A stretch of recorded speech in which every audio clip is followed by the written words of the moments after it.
Welcome to another episode of Ask the Randys. I'm Randy. And I'm Randy too. And we're your Emerson Ceiling Fan gurus. They made bobbleheads out of us.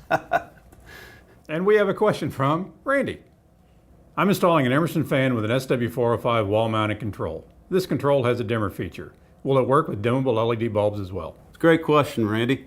Actually, yes, it will. I do want to mention, though, on your SW405 on the side where you have your frequency settings, the 6-dip switch is dimming on and off. You want to make sure you have that turned on. And the other thing I want to mention, there's a lot of different technology LED bulbs out there. You want to make sure and try a couple of different brands of dimmable bulbs. Make sure they play nice with the electronics.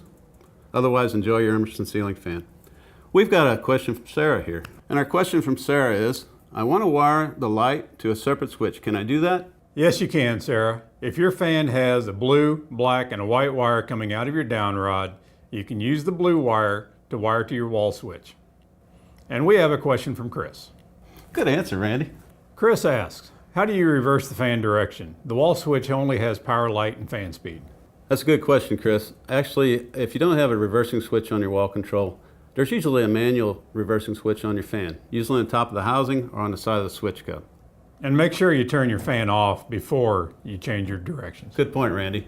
So you just simply go from one position to the other, and that'll take you from summer mode to winter mode. Winter mode is clockwise, and your fan is blowing up. Summer mode is counterclockwise, your fan is blowing down. We've got a question from Gabe. Gabe asks, can you install your fan without the downrod? If not, can you cut the downrod shorter?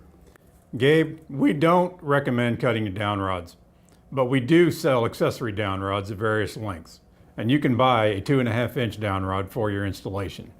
Some of our fans come with what we call dual mount installations. That's where your ceiling canopy mounts directly to your fan housing, and that'll give you the closest to the ceiling mount that you can. And that does it for another episode of Ask the Randys. We'll see you again next time.